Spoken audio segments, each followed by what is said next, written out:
Hello, mga kababayan. So, ganun pa rin yung sitwasyon natin ngayon dyan sa Pilipinas. Malungkot sa mga ating brothers and sisters sa KOJC na patuloy silang pinahihirapan ng bangag na gobyernong ito. Pero para saan ba't matatapos din ito? Sabi nga natin minsan kailangan may magsakripisyo para makamta natin ang tagumpay or panalo laban sa pangabangag. Yun nga mga kababayan, nakikita ninyo ang walang habas talaga na pagwalang iya ng bangag na gobyernong ito dahil yung mga flooring, carpet, stage, binaboy ni Torrerista, siyempre sa utos ng mga bangagyan ng kanyang boss na Adictos Benedictos. Sobrang sinaktan nila, kinawawa nila, nagtatanim sila ng mga gabi, mayroong tinamnan ng kutsilyo, may mga dagdala silang armas, kung ano-anong mga pagtatanim nila sa buong compound. So nagpa-interview yung Jutang Jinina ng ngiwi na sana nga matumba na lang ng bonggang-bongga itong si Abalos. Okay?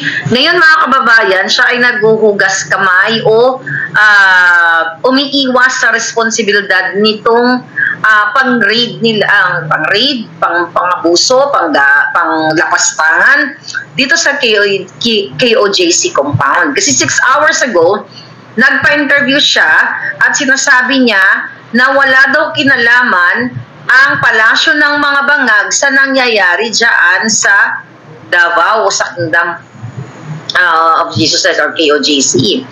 So, ibig sabihin, wala talaga pala tayong gobyerno at inutil itong mga buwakan ng inang ito kasi wala daw silang kinalaman. Nakita niyo kung gaano po ka-adiktos, bangag, demonyo itong mga pukinang inang ito.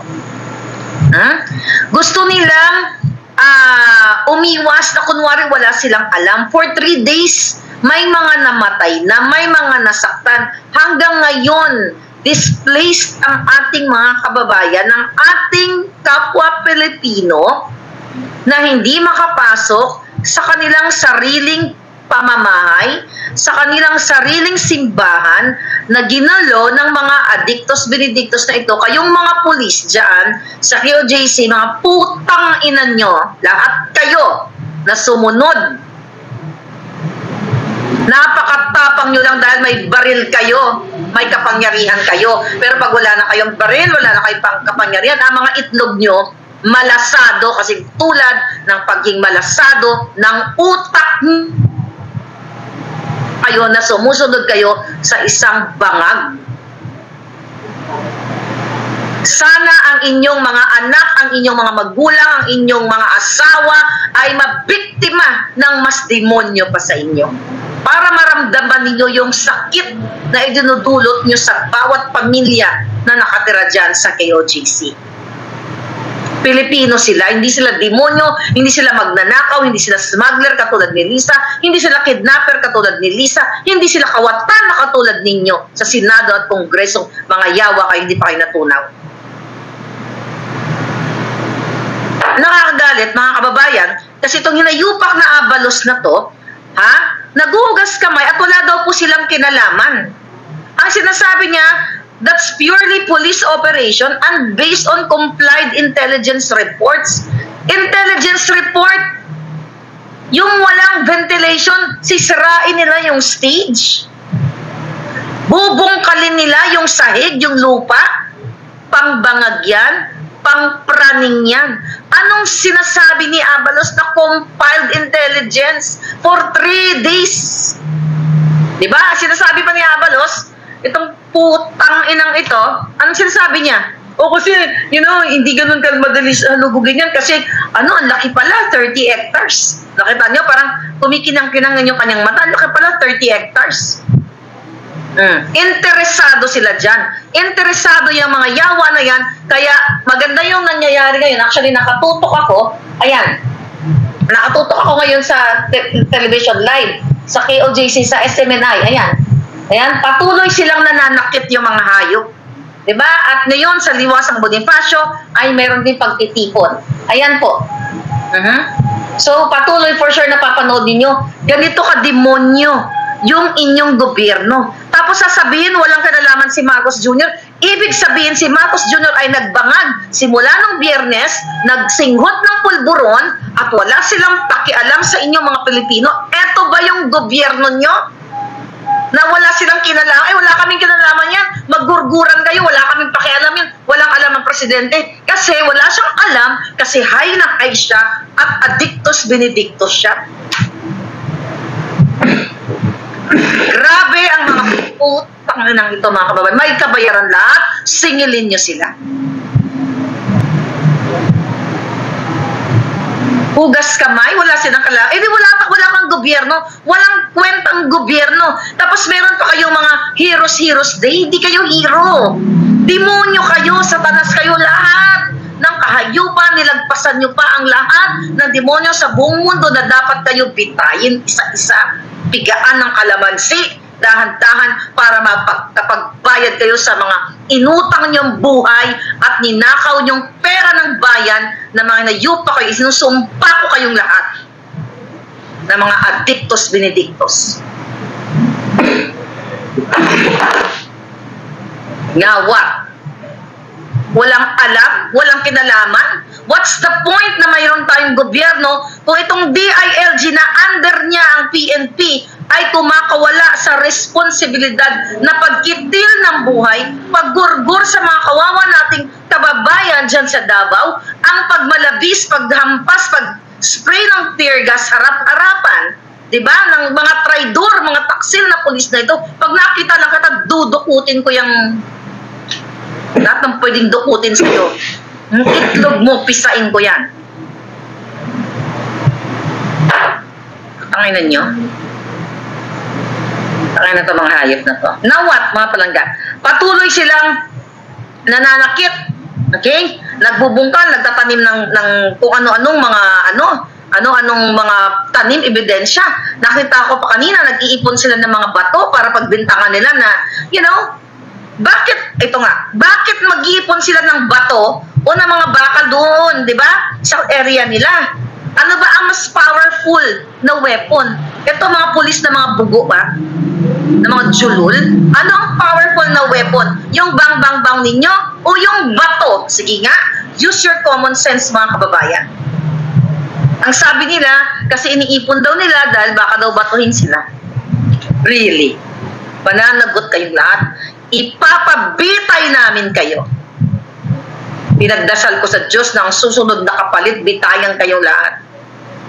Bawian kayo ng demonyo nyong buhay nang makapagbayad naman kayo sa sambayan ng Pilipino. I-expedite ang inyong mga kababuyan sa Pilipinas.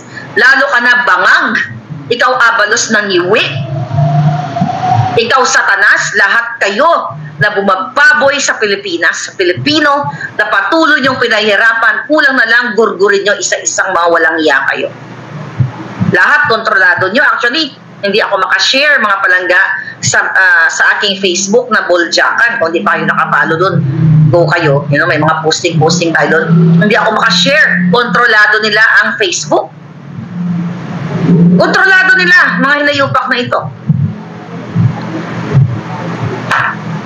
Imagine mo pati carpet, binubungkal ng mga puki ng inang to.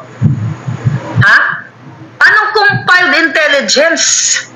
Pangbangag intelligence. Pareho lang nung pag-forensic, tenga forensic ng hinayupak na Abalos na to. Ganito po kabobo itong mga nakaupo kasi niluto na ng pulburon ang utak ng mga jutang Ginemes. Kayo lahat naluto na. Kaya yan ang impact sa bayan. Pinagtatakpan nila lahat, mga palangga ang kababuyan nila, and now, today, ito pala si Attorney Topacio ay kinuhang abogado nung Cassandra Ong na nakasangka na kliyente ni Harry Roque sa Whirlwind at ito daw ay may kaugnayan sa Pogo. Okay, here's my point of view. I don't know kung ano, kung si Cassandra Ong ba talaga ay may Pogo operator. Well, kung Pogo operator siya at during that time ay legal, so why not? Dahil legal naman ang Pogo. Pero doon sa press conference ni Attorney Topacio, which is isa sa pinakamagaling na abogado, ay pinatunayan niya na yung pinresent ko sa inyong picture, nandiyan naman yan, okay? For sure, na-save ninyo. Yung picture ni Lisa Tanas, ni Marcos Jr., ni Cassandra Ong, yung owner ng Pugo, ay authenticated. At ang sabi nga ni Attorney Topacio doon, tinatanong siya ng media na kung ano yung description niya sa picture. Ano sabi niya? Rep ipsa loquitur. Okay? Ang ibig sabihin, the thing speaks for itself. So, ang ibig niya sabihin, mga kababayan, nandoon si Bangag, nandoon si Lisa Tanas, common sense, kahit elementarya ka, alam mong ibig sabihin. Ang sabi nga ni Attorney Topacio, okay, hindi muna magsasalta yung kliyente niya about dyan sa picture na yan kasi nga walang saysay sa panahon ngayon dahil itong bangag na gobyernong ito ay pinipilit nilang baliktarin, i-twist or bayaran o bilhin ang hustisya o bilhin ang mga judges, bilhin ang mga kongresista o senador. Pero ngayong araw, di ba, pinakita na ng isang abogado at kinonfirm ni Cassandra Ong na yung picture na pinakita ko na kasama niya si Bangag Jr. at si Lisa Tanas na sinasabi ko sa inyo na tumanggap ng 750 million pesos si Bangag Jr. at si Satanas galing sa mga Pogo operators during that time, there is still legal, okay, ay legitimate. Ibig sabihin, tumpak langak 100% ang information na nagbigay ang Chinese community, particularly mga Pogo operators, ng 750 million pesos dito sa mga buwaka ng inang Bangag Jr. at ang asawa niyang si Satanas. Pareho naman sila Satanas. But good thing ay kinuha ng media. Okay? Wala na sila siguro magawa. Kasi press con yun, isa Kamuning Bakery, Kamuning Cafe Bakery. Okay. Ito ba yun?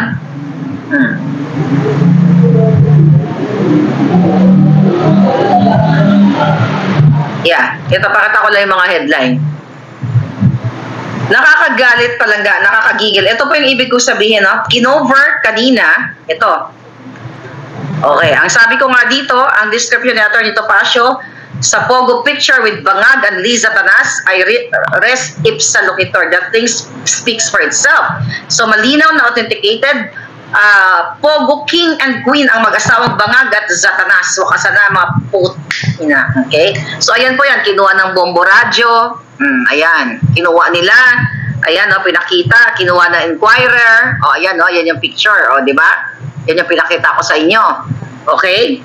So, kinuha ng DYVR, ng Ross City, okay, ABS-CBN, kinuha nila. Buti naman kinuha ninyo. So, napatunayan natin, napatunayan ko sa inyo na authenticated na naman yung video, yung picture natin. It's not AI kasi tuwing maglabas tayo ng ebidensya dito na sabi nga, the thing speaks for itself. Kumbaga namumulat na, hinahampas ka na ng katotohanan, di ba? Ayan na, kahit na nakikita na the same with the video, the authenticated pulboronic video, ayan, minomonitor ko yung mga kahayupan doon sa Davao, putak na, ang dami ng pulis. Isa lang, parang akala mo may giyera na palangga. Akala mo may giyera na, mga hayop na yun. But anyway, okay, pinapatunayan lang na itong mag-asawang Bangag at ang gobyernong ito ay reyna at hari ng Pogo. Kaya no wonder nakatakas si Alice Go. Okay? Na hindi nasita ng immigration, samantalang si Sara, Inday Sara, yung kanyang anak, idinamay pa at naka-report agad kay Lisa Tanas doon sa CCTV. Remember that? So malinaw pa sa sikat ng araw na based na rin doon sa paliwanag ni Attorney Topacio kanina ay ang picture ay hindi magsisinungaling. Nabanggit nga ni Attorney Topacio na Oh, yung mga ang ginagawa ng wala ka na maasahan sa gobyerno, bakit? Yung preso na dinukot nila, 'di ba, na nag-testify na kunyari narinig daw ang boses ni Pangulong Duterte. Dinukot nila, binigyan nila ng limelight, 'di ba? Para nag-privilege speech yung mamong manggugurgur, 'di ba? Nandoon. Then, sabi ni Atty. Topacio, itong si Cathy Binag na ito eyewitness, wala man lang nag-dare na ipatawag dyan sa Congress at Senado. Diba? So, makikita mo talaga na malapit na lumubog to mga jutang J. Malapit na to. Magtiis lang muna ng konti, pero stay strong. Pasa saan ba't, magugurgur din lahat ang mga ito. Magugurgur kayong lahat. Whatever way or means of gurgur, magugurgur kayong hayop kayo, magbabayad kayo sa inyong mga kasalut-salutan at mga paggurgur sa buhay ng may buhay. Kayo po na mga palanggako na nagsasabi, o asan na, magsimula na kayo, di ba? O bakit walang namumuno? Andun na sila sa Liwasang Bonifacio. Sabi ni Skylander, they will have their time on earth. Asan dyan sila sa Liwasang Bonifacio? Hindi aalis siya mga yan. We will help sa mga palanggako na nagbigay po ng tulong para sa tubig. Okay, yung mga Maharlikans ko, yung mga palanggako dito sa Amerika. Thank you so much at tutulong tayo sa pagbigay ng tubig o snacks sa ating mga palangga doon sa Liwasang Bonifacio. At I hope tuloy-tuloy na ang inyong pakikipaglaban o pakipag-speak up laban sa mga bangag na ito. Ano? John Suarez Malangga, may narrate daw sa JC? Meron ba? Oh. Verify natin yan, Palangga. Meron ba? Oh my God.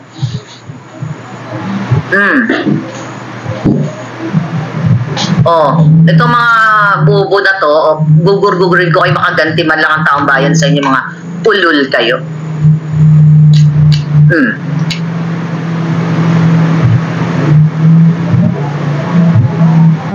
Paano? Hindi ko alam. Okay? Hindi ko pa alam yan. Mamaya alamin natin. I cannot speak right now because hindi ko narinig.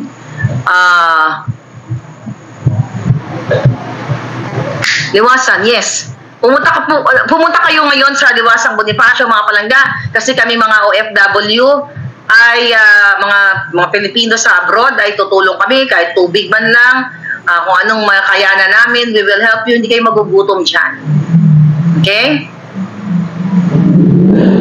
Madami nag-comment tungkol doon sa dalawang pulis. O, kita mo mga putang ina, so pagbabayarin lahat yung mga yan. Pagbabayarin lahat ang mga yan, mga kababayan. So, bago ko lang makalimutan, bukas, sa Philippine Consulate, yung mga taga Los Angeles, o Karatig Puok, o within the area, Los Angeles County, o Orange, wherever you are, merong pagtitipon dito sa Los Angeles, sa konsulado. Okay? Ito ay karugtong o suporta natin sa ginagawa ngayong ito, na-post ko na to. Ayan. Friday, mamaya na pala yan, hindi bukas kasi alas 4 na ng madaling araw. Ayan. Okay, dito sa Philippine, ayan. Ayan, ayan yung address, Philippine Consulate. Yan. So yan po ay bukas, huwag niyong kakalimutan. So kinukuha na raw ang cellphone nila sa loob, sabi ni John. So nakita nyo, kinukuha nila yung cellphone. Yan ay panibago na namang paglapastangan sa batas. Ano ang ginagawa ng AFP? Pangbababoy, pangbangag, ito ang mga trip nila. Dapat ito sila yung ginugurgur. Nakakagalit. Tirisin isa-isang mga hayop na to. Please, sa lahat po ng nasa Maynila, nasa Davao, makiisa kayo. Kayo po ay magpakita ng suporta. Nandoon si Atty. Harris, si Atty. Glenn Chong, marami pang iba. Okay, andun mga vloggers. Tulungan natin sila. Tapusin na natin tong ano na to. O yeah, ang dami nag-message. Ayan o, missionary sinaktan ng mga pulis. Ayun yung isang hayop na yun, yung nag-spray. Ayun o, pinakita. Yung paulit-ulit yung ng spray ng tear gas. Tapos binaboy nila yung parang anong tawag doon? Yung sa loob ng eskwelahan, what do you call it? Sa building ng parang College of Law ng Jose Maria College, binaboy ng mga polis yung podium doon, which is sagrado. Kita niyo mga kababayan ang kababuyan ng mga to.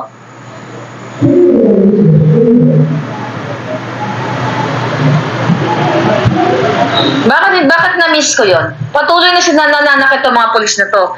I hope matapos na ito palangga. I hope mayroon talagang tumulong sa ating mga kawawang mga Pilipino dyan na binababoy, patuloy namin nilalapastahan. Imagine mo, tatanggalan ng telepono, tatanggalan ng kuryente, tanggalan ng tubig. Makademonyo po ito. Ulitin natin, kapwa Pilipino nyo sila. Nasaan ang mga Katoliko? Nasaan ang INC? Nasaan ang mga palangga natin? Ang ibang mga relihiyon, nasaan kayo? Binababoy na ang ating mga kababayan. Yung iba sa inyo, natuwa? Ano nakakatuwa sa pananakit nila? Kung ayaw nyo kay Pastor Quiboloy, bakit yung idadama yung kanilang mga members? Dahil hinusgahan nyo tayong tao dahil sinira na ng buwaka ng inang mainstream media. Tignan nyo mga mainstream media, kino-cover ba nila yung pangyayaring nasasaktan? Tulad yan, kung mayroong nag-aasa, nasasaktan itong mga Pilipino doon sa loob ng KOJC compound? Ninuulat ba nila yung pagsisikil, pang-aabuso? Inulat ba nila yung pagputol ng kuryente, pagputol ng tubig, o pagtatanim ng mga armas nito mga pulis? Ito, nasaan yung mga media na yan? Mga salot kayo sa bayan. Tapos dyan kayo naniniwala yung pagtitwist nila ng istorya. Katulad na lang yung pag-trial nila dyan kay Cassandra Ong at saka kay Harry Roque. It turned out na wala naman pala silang final na case dito kay Cassandra Ong. Dinidiin nila dito, di ba? Akala natin, yung Cassandra Ong, napakasamang tao. Ganito, ganyan. Nagsangkot sa illegal na pogo. Di ba? Yun yung palabas ng media, palabas ng antivirus, palabas ng Congress. Tapos, ano nangyari? Based sa press con ng kanyang abogado, ni isang case wala pang final. Tapos na-tried na siya, nasabi na sa media na siya ay sangkot sa pogo. Pero ang totoo, si Lisa Tanas, andyan yung picture na pinakita ko, si Bangag Jr. ay kasama si Cassandra Ong. Kung kasama si Cassandra Ong, kasama yung mga owners ng pogo, di ba? Kasabwat si Lisa Tanas. Sige nga, anong ginagawa ng mga pogo owners o operators kasama si Bangag Jr. at si Cassandra Ong? Ano ang kanilang naging transaksyon? Which is, I know for 100, 1,000, 1 million % na A1 ng information ko na binigyan si Bangag at si Satanas ng 750 million pesos during the campaign. Ganito po kagutom, kasugapa, kaganid, kamangamkam ang gobyernong Bangag, kaya dapat nyo na silang putasin. Dapat nyo na silang wakasan, gurgurin sa kanilang kababuyan na ginagawa sa inyo. Okay, may gugurgurin lang ako ha. I will gurgur you. Okay, bilis ha. Tumatakas yung gugurgurin ko, tayo ka lang ha.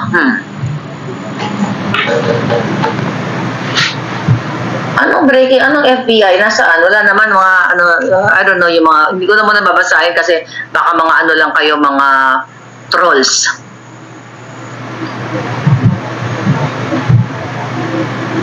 Kawawa naman ang isang missionary. Habang tinatalian, may pulis na sumipa sa mukha ng missionary. Oo nga eh. Magbabayad ng mga putang inan to. Tiyan mo, serve and protect. Nasaan? Anong ginagawa nila? Nasaan ang Congress? Nasaan ang Senate? Nasaan si Amy namigay ng pandesal? Nasaan? Kaya kailangan yung umaksyon, kailangan yung kumilos. Makialam po kayo kasi nga mas powerful ang boses natin. Ngayon, yung mga palangga ko na nagsasabi, ma'am, kailan maumpisan? Nandiyan na sila ngayon. They will stay there. Hanggang sa manalo ang bayan. Pumunta kayo kung may kakayahan kayo, magdala kayo ng tubig, mag-share kayo. Kayong mga OFW, kayong mga palangga, Amerika, Europa, Japan, wherever you are. So, bigyan nyo ng allowance sa inyong mga kaibigan, kapatid, o whoever, mga palangga ninyo na makiisa doon. Kailangan natin ng boses. Diba? Mag-share tayo. Kasi wala naman tayong budget. Tulad ngayon, itong si Inday Sara. Kami dito, tutulong. Kaya yung mga palangga ko na nag-abot ng tulong, thank you so much po. Maliit man o malaki, we will help. Ayan si Palangga, nagtulong na. Si Riza Parcorn. Thank you, Palangga. Tulungan natin, magpapadala kami ng tubig. Kausap ko na yung kaibigan ko, yung dating nagdala ng mga tubig, yung binolunteer niya yung kanyang truck. Melvin, thank you so much. Sabi ko nga, pwede ba ngayon? Sabi niya, alanganin kasi walang driver. Bukas na lang, tignan muna namin yung sitwasyon. But definitely, I appreciate all your help sa ating mga kababayan. Wala tayong abangan forever ka, okay. O bakit nandito ka, abangan forever ka pala? Gago ka pala eh. O magpakabangag ka, sana hindi na yung anak mo mag-aasa sa susunod. O yun na, or what? Mga ulol na to. Diba? Tumatawa pa kayo, nasasaktan yung kapwa niyo Pilipino? Ganyan ba kayo ka-demonyo? Umana kayo sa bang, tatapusin namin yan. Tatapusin natin si Bangag. We have to claim that. Sa ngalan ng boses ninyo, sa ngalan ng Diyos na nakikinig at nakikita niya yung pang-aabuso sa ating lahat, dyan sa Pilipinas, tatapusin natin yung mga buwakan ng inang yan. Mga yawang yan. Oh, for sure, narinig nyo na may utos si Tambaloslos na i-defund si Inday Sara. Okay? Actually, kanina pa to, na-post na nila, marami na nagsabi, there's supposedly breaking news. Sa mga vloggers lang, breaking news. Ang mga media, hindi na ito inuulat. Okay? Na inutusan ni Martin Romualdez, ni Tambaloslos, ni Tambahudas, na tanggalan ng budget si Inday Sara. Ang matitira na lang, yung mga personnel services, yung mga sweldo ng tamban, wala ng budget. Kasi, demonyo sila. Sila lang ang nagpapakasasa sa budget. Diba? Buti sana kung binibigay na sa proyekto. Samantalang si Inday, binibit-bit ang mga estudyante noon nung siya ay nasa DepEd, mga deserving students. Hindi siya nagbibit-bit ng mga addictus. Hindi siya nagbibit-bit ng mga kabit, na mga anong tawag dito, ng mga medyang bayaran. Hindi siya nagbibit-bit. Ang binibit-bit niya yung mga deserving student para magkaroon ng eksperyensya na makita how to be a leader, how to travel, and how to talk to different leaders all over the world. Ano ginagawa ni Bangag? Nagbibit-bit ng mga classmate niya na mga addictus benedictus para suminghot at magpakabangag dyan sa loob ng eroplano pa lang at magtsuktsakan doon pa lang sa loob ng eroplano. Ngayon gustong tanggalan ng budget si Inday. Demonyo po talaga to. Kaya sabi ko, you have to speak up. Go, go. Nandoon pa rin. Okay? O yeah, yung nandoon pa rin ang ating mga kababayan sa Maynila, sa Liwasang Bonifacio. I think they will, may maglilid sa kanila. Magpumarcha sila. You have to be there. Peacefully. Pagdala kayo ng flag, dahil yan ang hinihingi ninyo, andyan na. Marami na tayo mga kababayan doon. Nagpapadala ako sa mga tulong ninyo ngayon. Thank you so much mga palangga. Okay, Sunny, Yagochi, thank you. Riza, thank you muli. Madam, Gcash na pwede matransfer para doon sa mga taong bayan sa rally. O sige, maghanap tayo ng Gcash. Si Lola. Wala akong Gcash, pang Pilipinas lang yun din. Maghanap tayo kung sinong yung mga volunteers natin doon. Thank you so much. Casey, thank you. Laban lang tayo. Yeah. Grabe yung ginagawa nila ngayon. Oh, patuloy na sinasaktan nila yung mga kababayan ninyo. Patuloy po nilang walang hiya. Kasi galit na galit si Lisa Tanas. Ngayon, na-authenticate ni Cassandra Ong. Okay? Na-authenticate ang litrato. Okay? Na-authenticate niya yung litrato na totoo yun, na nandun siya sa picture eh. And I can't wait kung paano ikwento ni Cassandra Ong yung litrato na yun, kung paano niya ibinigay nila na mga POGO operators yung 750 million pesos. Kaya nga demonyo to eh. Yung mga yan, mga POGO operators, Yan ang laro sa politika di ba? Tataya, magbibigay ng magbibigay ng mga donation, campaign donation, di ba? Para pagdating ng susunod na presidente, hindi sila gigipitin or something. Eto si Lisa Tanas at saka si Bangag Jr., dahil tinapatan nga ni Kim Wong doon sa Island Cove, di ba? Cavite, yung pogo doon, ay tinabla ito sila, Mr. Wu, okay? So si Rainier Chu, di ba? So tinabla. Binigyan ng 750 million.